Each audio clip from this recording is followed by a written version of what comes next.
할렐루야 샬롬 하고 인사합니다. 할렐루야 샬롬 샬롬 샬롬 샬롬 샬롬. 하나님 사랑합니다. 여러분 주 안에서 사랑합니다. 오늘 사무엘하 12장 말씀이죠. 13절. 다윗이 나단에게 이르되 내가 야훼께 죄를 범하였노라 하매 나단이 다윗에게 말하되 야훼께서도 당신의 죄를 사하셨나니 당신이 죽지 아니하려니와. 이렇게 13절 말씀이 이렇게 증거되어 있습니다. 10장 13절 말씀. 14절에 이 일로 말미암아 야훼 원수가 크게 비방할 거리를 얻게 하였으니 당신이 낳은 아이가 반드시 죽으리이다. 반드시 죽으리라고 그랬어요. 그래서 돌아가는 부분이 나오죠. 아이가 죽습니다. 18세기에 지어진 찬송가 258장 샘물과 같은 보혈은 이런 찬송이 있어요. 샘물과 같은 보혈은 임마누엘 피로다. 이 셈의 죄를 씻으면 정하게 되겠네. 정하게 되겠네. 찬송가 작시자는 윌리엄 카우퍼입니다. 그는 예수를 믿고 구원의 확신을 가지고 훌륭한 찬송시를 짓고 노예제도 반대 운동에도 앞장섰고 죽을 때 천국에 가는 확신을 가졌죠. 그럼에도 불구하고 그는 성장하면서 우울증에 시달려 몇 번이고 자살까지 시도했고 하나님이 자신을 버릴지도 모른다는 불안감에 떨면서 살았어요. 예수를 믿고 구원의 확신을 가진 사람이라도 평생 불행하게 살 수 있습니다. 신앙생활을 열정적으로 하는 사람일지라도 고통스러운 가운데 살 수도 있어요. 고통스럽게 하는 심리적 요인들이 많이 있는데 그 중에 하나가 자책감입니다. 다윗은 범죄 후에 회개함으로 기쁨을 얻었죠. 사무엘하 11장에서 12장에 보면 다윗이 범죄하고 나단 선지자의 책망을 듣는 내용이 나와요. 다윗이 이스라엘의 왕이 되어 왕권이 강화된 후 어느 날이었죠. 다윗이 저녁 때 침상에서 일어나 왕궁 옥상을 거닐다가 건너편에서 목욕을 하던 여인의 모습을 보고 그만 반합니다. 그래서 그녀를 데려오게 해서 동침을 하죠. 우리아의 아내 밧세바, 이 여인이 장수 36명의 장수 속에 들어가는 아주 충성스러운 그러한 장군이기도 했어요.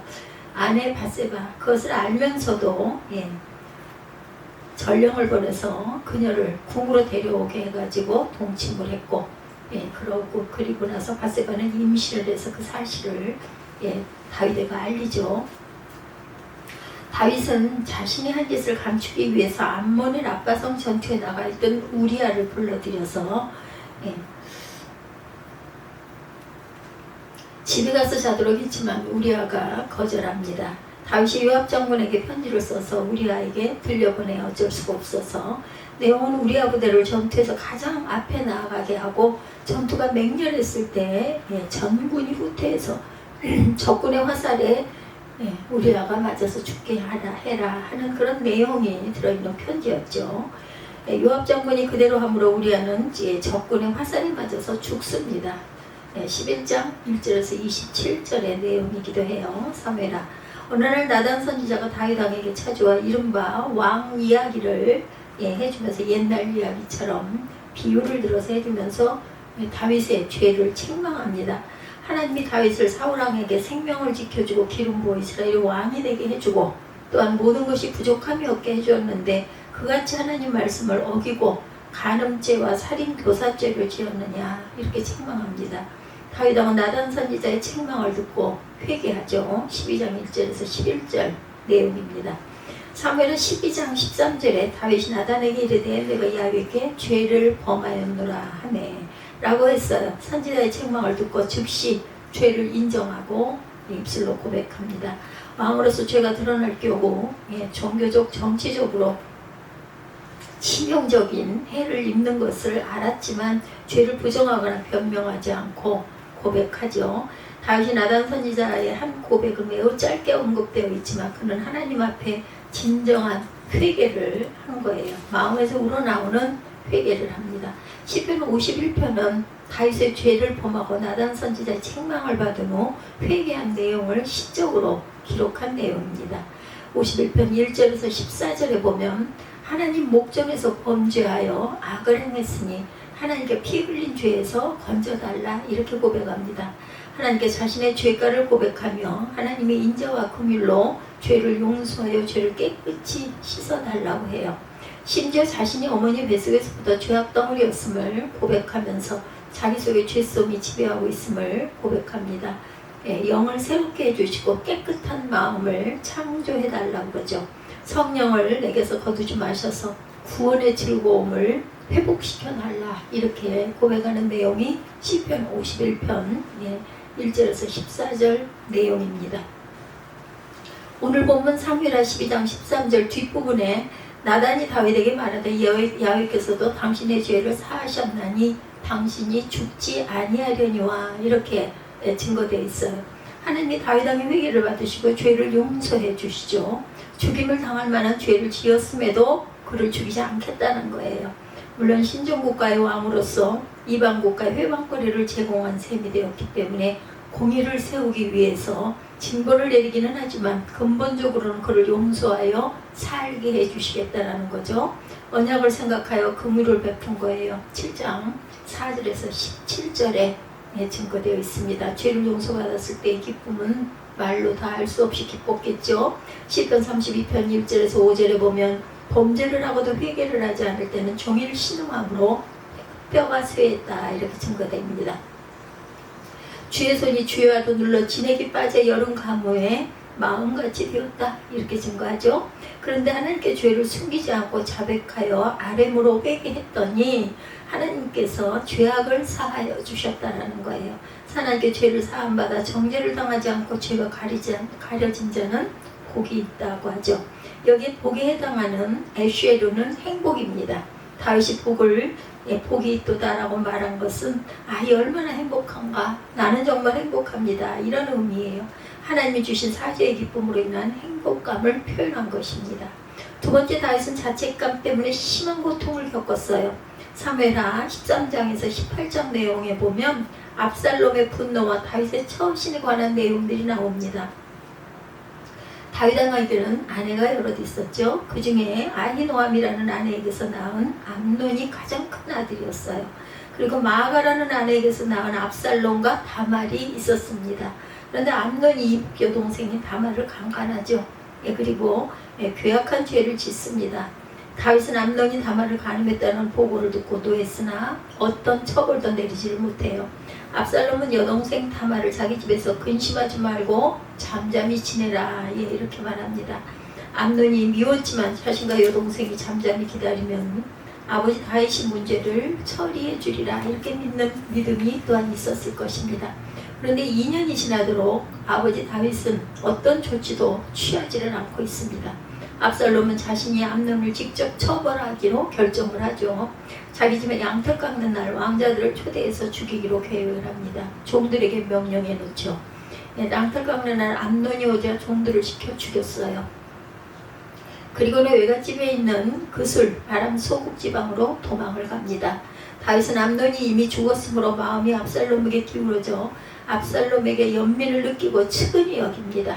요압 장군이 그 마음을 알고 압살롬을 예루살렘으로 데려다 놓죠. 압살롬이 예루살렘으로 돌아왔지만 다윗왕은 만나주질 않고 받아들여주질 않습니다. 백성들의 문제를 해결해 주면서 압살롬은 백성들의 마음을 사죠. 2년 후에 아버지 모사 아히도벨과 함께 반란을 일으키죠.